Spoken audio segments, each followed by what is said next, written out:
बिहार में राजनीतिक रूप से हम लगातार आपको छोटी बड़ी घटनाओं से अवगत कराते रहे हैं और जो भीतर में चल रही है उन बातों से भी हम अवगत कराते रहे हैं। हमने एक नई मुहिम बिहार की राजनीति के लिए शुरू की है, जिस मुहिम में हम आपको उन बातों से अवगत कराते हैं जिन बातों से आपका सीधा सरोकार है। गेम समझिए में हम आपको बिहार में घटित होने वाली और आने वाली खबरों को बताते हैं, उन खबरों के असर बताते हैं। लालू प्रसाद के सिंगापुर से आने के बाद बिहार की राजनीति में एक नया ट्विस्ट आया है और आपको देखने को भी मिल रहा होगा कि जहां एक तरफ बॉडी लैंग्वेज बदला है नीतीश कुमार का, वहीं तेजस्वी यादव एक नए दौर में आ गए हैं। पहले वो किसी बातों को लेकर के विरोध नहीं करते थे, लेकिन अब वो अपने बयान देने लगे हैं। लालू प्रसाद की सेटिंग क्या है ये हम आपको बताने की कोशिश करते हैं। जो चर्चाएं चल रही हैं राजनीतिक गलियारे में कि लालू प्रसाद अब इसके आगे क्या करेंगे, अब तक नीतीश कुमार ने ये घोषणा नहीं की कि तेजस्वी यादव को कब मुख्यमंत्री की कुर्सी सौंप रहे हैं। अब तक उन्होंने ये भी घोषणा नहीं की कि वो केंद्र की राजनीति में जाएंगे या नहीं जाएंगे। इसके साथ साथ जब जब ये चर्चा चल रही है कि तेजस्वी यादव को मुख्यमंत्री बना दिया जाए, जो बातें हुई थी उसके आधार पर बनानी चाहिए, इस पर हंगामा हो गया है और जदयू के भीतर कई तरह की बातें सामने आ गई हैं। इन सभी बातों को लेकर के कहीं ना कहीं लालू प्रसाद की रणनीति ही है कि मंत्रिमंडल विस्तार पर तेजस्वी यादव ने जो बातें कही, वो बातें कहीं ना कहीं इशारा कर रही थी कि लालू प्रसाद अब एक्शन में आ गए हैं। लालू प्रसाद को दो बातों का से मतलब था। पहली बात तो यह कि खुद लेकर के सोनिया गांधी के पास नीतीश कुमार को गए थे, लेकिन सोनिया गांधी ने बैरंग वापस भेज दिया। लालू प्रसाद चाहते थे कि सोनिया गांधी तत्काल राजनीतिक रूप से वो बातें कह दें जो लालू प्रसाद कहलवाना चाहते हैं, लेकिन सोनिया गांधी को ये राजनीति पता नहीं है। वो सीधा स्ट्रेट फॉरवर्ड राजनीति करती हैं और 2024 के चुनाव में वो ऐसा कुछ भी वादा नहीं करना चाहती थी जिससे कि लेकर के एक बार फिर से वो संशय की स्थिति में आए, और उन्होंने स्पष्ट कर दिया। उसी से निकल करके बात आई कि दोनों पार्टियों का विलय होगा, लेकिन विलय पर भी विराम लग गया है। अब नीतीश कुमार और तेजस्वी यादव का ये जो रिश्ता है उसको लेकर के लालू प्रसाद की एंट्री हो गई है और लालू प्रसाद इंतजार कर रहे हैं उस वक्त का जब 122 के आंकड़ा को पूरा करने के लिए जुगाड़ शुरू हो जाए। हालांकि आपको याद होगा 2020 में भी लालू प्रसाद ने कई लोगों को फ़ोन किया था। ये भी आपको याद होगा कि भारतीय जनता पार्टी ने इसको लेकर के हंगामा भी मचाया था, विधायक को सामने लाया था कि लालू प्रसाद ने जेल से फ़ोन किया। ये सारी बातें आप सुन चुके हैं। लेकिन अब जो स्थिति है, क्या अपने मकसद में लालू प्रसाद कामयाब होंगे? शारीरिक रूप से सक्षम नहीं है लालू प्रसाद की दौड़ करके या ज़बरदस्ती गट्टा पकड़ करके किसी को अपने पास बैठा ले, जैसा कि पहले उन पर आरोप लगते रहे हैं।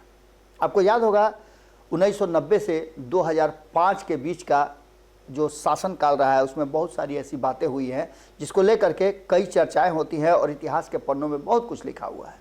कभी नीतीश कुमार भी इस मुद्दे को लेकर के चर्चा किया करते थे। लेकिन अब जो वर्तमान स्थिति बनी है उसमें लालू प्रसाद की गुप्त सेटिंग में एक सबसे बड़ी सेटिंग है, जो आगे हम आपको बताएंगे कि वो किस चीज़ का इंतजार कर रहे हैं और कैसे तेजस्वी यादव को मुख्यमंत्री बनाएंगे। इससे पहले आपको बता दें कि सुशील मोदी ने इस बार तो खेल ही बिगाड़ दिया है। सुशील मोदी को जाना जाता था कि जब 2015 में सत्ता से बेदखल हुई थी भारतीय जनता पार्टी, तब सुशील मोदी बिहार में थे और बिहार में उन्होंने एक ऐसा कहा जा रहा है कि प्लान रचा, जिस प्लान में पूरी तरह से फंस गए नीतीश कुमार और उन्हें इस्तीफा देकर के फिर से आना पड़ा एनडीए की तरफ। इसमें बड़ी भूमिका कही जा रही थी कि सुशील मोदी की थी और सुशील मोदी को इसका इनाम भी मिला था। इस इनाम को लेकर के कहीं ना कहीं वो बिहार के एक बार फिर से उप मुख्यमंत्री बने। लेकिन 2020 में आपको याद होगा कि भारत लाइव ने और भारत लाइव के संपादक नमन मिश्रा जी ने इस बात को रखा था। अगर आपको नहीं याद हो तो आप 2020 के जिस दिन मंत्रिमंडल का गठन हो रहा था उसके 2 दिन पहले तक की कहानी आप देख लें तो आपको पता चल जाएगा कि जब मंत्रिमंडल का गठन हो रहा था तो पहले ही कह दिया गया था भारत लाइव के माध्यम से कि सुशील मोदी को इस बार स्थान नहीं मिलने वाला है और 2 उप मुख्यमंत्री की को लेकर के उस स्ट्रेटजी पर चलेगी भारतीय जनता पार्टी। इन सभी बातों में अब सुशील मोदी एक बार फिर से बिहार की राजनीति में एक्शन में आने लगे हैं। लेकिन उनके एक्शन में आने से भारतीय जनता पार्टी को कहीं ना कहीं घाटा हो रहा है। भारतीय जनता पार्टी का जो नया पीढ़ी है वो अपने हिसाब से बिहार की राजनीति करना चाहता है, और इस पीढ़ी में ऐसे नेता हैं जो दूर दूर तक नीतीश कुमार से कोई संबंध नहीं रखना चाहते हैं। यही कारण है कि नीतीश कुमार के अलग होने के बाद लगातार नीतीश कुमार पर हमले हो रहे हैं। ऐसा पहले नहीं हुआ करता था। इस बार आपने देखा होगा कि कोशिश ये भी थी, चर्चाएं चल रही थी कि नीतीश कुमार फिर से वापसी करना चाहते हैं, जो 2017 में भी लालू प्रसाद ने अपने किताब में लिखा था, गोपालगंज टू रायसीना हिल्स में, कि नीतीश कुमार वापसी करना चाहते थे। प्रशांत किशोर ने उस समय तो नहीं, लेकिन बाद में इस बात को माना कि हाँ, ये गलती नीतीश कुमार से हुई थी। इस बार भी यही कहा जा रहा है कि नीतीश कुमार से गलती हो गई है और नीतीश कुमार महागठबंधन में आकर असहज महसूस कर रहे हैं। जिस मकसद से आए थे वो मकसद उनका पूरा नहीं हो रहा है, और इसके साथ साथ पार्टी के भीतर भी खलबली मची हुई है। अब इसी बात को लेकर के सुशील मोदी जिस तरह से तस्वीरें वायरल कर रहे हैं, तस्वीरें उनकी निकल रही हैं और जिनके बयान आ रहे हैं, उसको लेकर के भारतीय जनता पार्टी का जो नया नेतृत्व है वो पेशोपेश में है। आपको बताएं, गुप्त खबर थी कि आनंद मोहन के जेल से आने के बाद भारतीय जनता पार्टी चाहती थी कि एक राजपूत समाज जो है, चूंकि आनंद मोहन के साथ राजपूत समाज बड़ी मात्रा में जुड़ा हुआ है, तो वो समाज भारतीय जनता पार्टी की तरफ से आए, जिसको लेकर के भारतीय जनता पार्टी को एक समाज का हिस्सेदारी मिले और वोट बैंक उसका मजबूत हो। लेकिन कई ऐसे कहा जा रहा है कि राजपूत नेता हैं जिनकी तलखियां भी आपको देखने को मिली होगी। कई ऐसे राजपूत नेता हैं जो नहीं चाहते थे कि आनंद मोहन आए, और ख़ास करके जब सुशील मोदी से मुलाकात हुई और उसकी तस्वीरें सामने आई, उसके बाद से तो और ज़्यादा मामला बिगड़ गया। अब आनंद मोहन का नया ठिकाना कहाँ होगा बहुत जल्दी आपको पता चलेगा। लेकिन कहीं ना कहीं सुशील मोदी ने इस तस्वीर को सामने ला करके खेल गड़बड़ा दिया है, और राजपूत लॉबी जो है भारतीय जनता पार्टी की, वो देख रही है कि उसका वैल्यू कम हो जाएगा, उसका भाव खत्म हो जाएगा, जबकि कई ऐसे नेता हैं जिनका भाव खत्म ही समझिए। लेकिन उसके बावजूद भी किसी नए की एंट्री से कहीं ना कहीं विराम लगाने की कोशिश में कामयाब हो गई, और सुशील मोदी का ये लॉबी था जो काम कर गया। इसके साथ साथ आपको बता दें कि चिराग पासवान एक्शन में आ गए हैं। नीतीश कुमार की बात हो या फिर केंद्रीय मंत्रिमंडल की बात हो या अमित शाह से बात करने की बात हो या बिहार में अपने विजन को लेकर के आना हो, Bihar first Bihari first, Bihari first वाले जो सौरभ पांडे हैं, आपको याद होगा काफ़ी चर्चा में आए थे 2020 के चुनाव के बाद। चाचा ने तो बहुत कुछ कह दिया था, लेकिन वही सौरभ पांडे, जैसा कि खबरों में आपको देखा होगा, आपने भारत लाइव ने एक खबर भी आपको दिया था कि सौरभ पांडे एक बार फिर से एक्शन में नजर आ रहे हैं। अब वो एक्शन उनका चिराग पासवान के साथ जुड़ करके होगा या फिर उनकी नई कोई पारी शुरू होने वाली है, लेकिन उनके एक्शन का नतीजा देखने को मिल रहा है कि कहीं ना कहीं बिहार की राजनीति में चिराग भी एक्शन में आ गए हैं, और चिराग के एक्शन में आने से चाचा पूरी तरह से ध्वस्त नजर आ रहे हैं।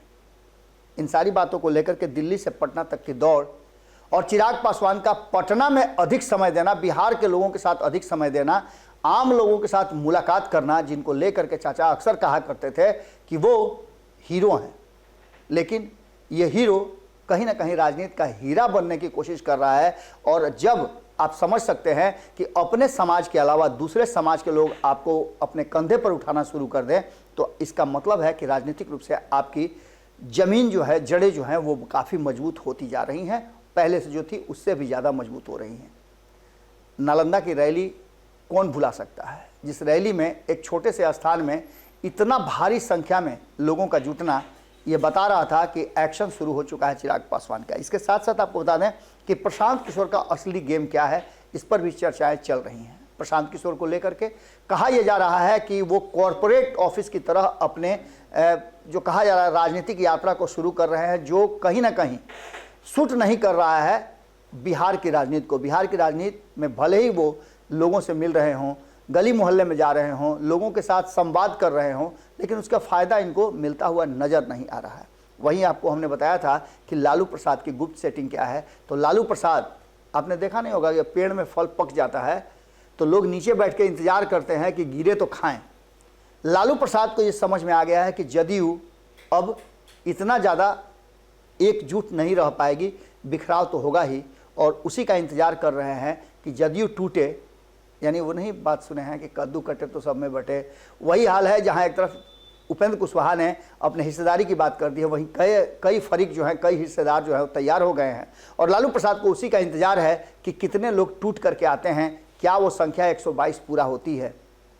लालू प्रसाद के इस प्लान को लेकर के कहीं ना कहीं चर्चाएं शुरू हो गई हैं, और गेम यही है कि आने वाले समय में बहुत जल्द आपको बिहार की राजनीति में बहुत कुछ बदलाव देखने को मिल सकता है। राज्यपाल के बदलने के बाद तो चर्चाएं और तेज हो गई हैं। जुड़े रहिए भारत लाइव के साथ, अगली खबर में जल्दी ही मुलाकात होगी। अगर ये वीडियो पसंद आई और वह बिहार के राजनीति और बिहारियत से सरोकार रखेनी तो सब्सक्राइब बटन दबा के चैनल के सब्सक्राइब कर ली। ओजे एगो घंटी बा, ओकरा बटन दबा देला से कुल सटीक और मारक खबर रुआ मुफ्त में मिल जाई। अगर रुआ पत्रकारिता के हमनी के नया प्रयोग में सहयोग कर चाहतानी तो ज्वाइन बटन दबा दी। पेटीएम नंबर नोट कर ली 9386816700। धन्यवाद।